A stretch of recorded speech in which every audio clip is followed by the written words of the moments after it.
Chapter 10. Aaron's sons Nadab and Abihu each took his own fire pan, put fire in it, placed incense on it, and presented unauthorized fire before the Lord, which he had not commanded them to do. Then fire came from the Lord and consumed them, and they died before the Lord. Moses said to Aaron, "This is what the Lord has spoken. I will demonstrate my holiness to those who are near me, and I will reveal my glory before all the people."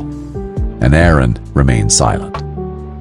Moses summoned Mishael and Elzaphan, sons of Aaron's uncle Uzziel, and said to them, "Come here and carry your relatives away from the front of the sanctuary to a place outside the camp." So they came forward and carried them in their tunics outside the camp, as Moses had said.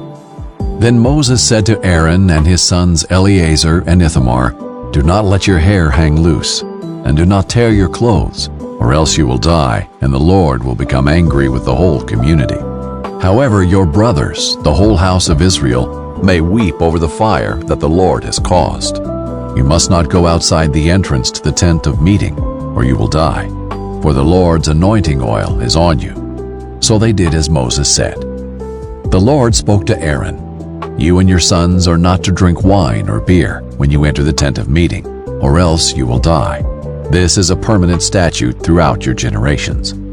You must distinguish between the holy and the common, and the clean and the unclean, and teach the Israelites all the statutes that the Lord has given to them through Moses." Moses spoke to Aaron and his remaining sons, Eleazar and Ithamar, "Take the grain offering that is left over from the food offerings to the Lord, and eat it prepared without yeast beside the altar, because it is especially holy. You must eat it in a holy place, because it is your portion and your sons' from the food offerings to the Lord, for this is what I was commanded.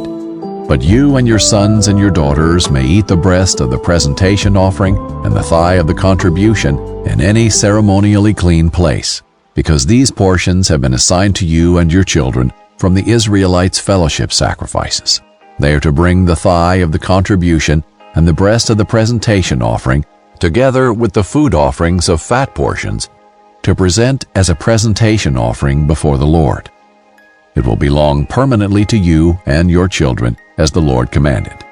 Then Moses inquired carefully about the male goat of the sin offering, but it had already been burned up. He was angry with Eleazar and Ithamar, Aaron's surviving sons, and asked, "Why didn't you eat the sin offering in the sanctuary area? For it is especially holy, and he has assigned it to you to take away the guilt of the community and make atonement for them before the Lord. Since its blood was not brought inside the sanctuary, you should have eaten it in the sanctuary area, as I commanded." But Aaron replied to Moses, "See, today they presented their sin offering and their burnt offering before the Lord. Since these things have happened to me, if I had eaten the sin offering today, would it have been acceptable in the Lord's sight?" When Moses heard this, it was acceptable to him.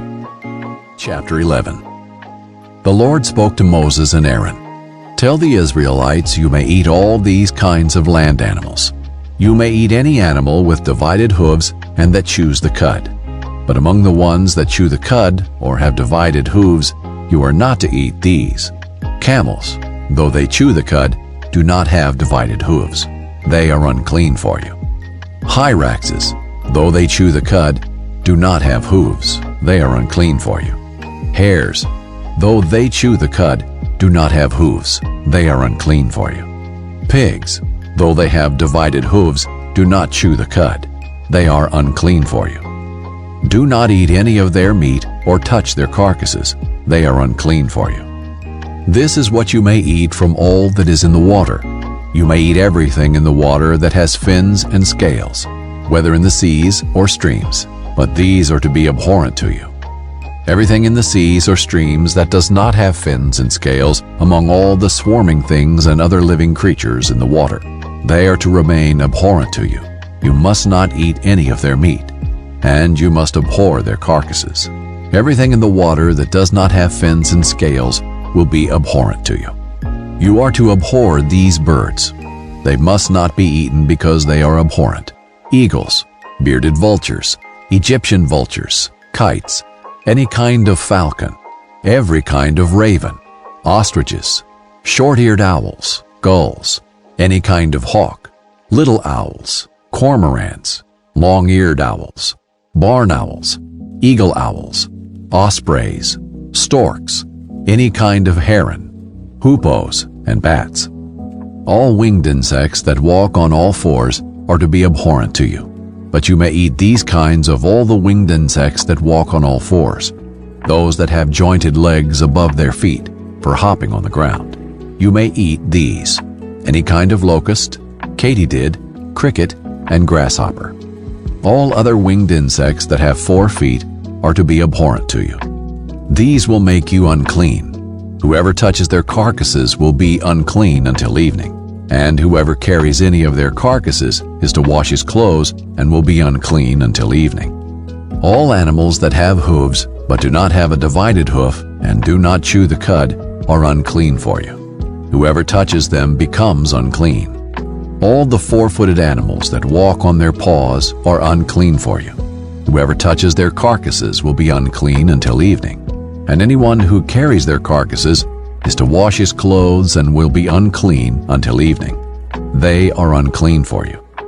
These creatures that swarm on the ground are unclean for you: weasels, mice, any kind of large lizard, geckos, monitor lizards, common lizards, skinks, and chameleons.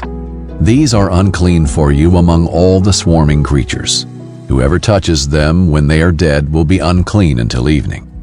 When any of them dies and falls on anything, it becomes unclean. Any item of wood, clothing, leather, sackcloth, or any implement used for work. It is to be rinsed with water and will remain unclean until evening. Then it will be clean. If any of them falls into any clay pot, everything in it will become unclean. You are to break it. Any edible food coming into contact with that unclean water will become unclean, and any drinkable liquid in any container will become unclean. Anything one of their carcasses falls on will become unclean. If it is an oven or stove, it is to be smashed.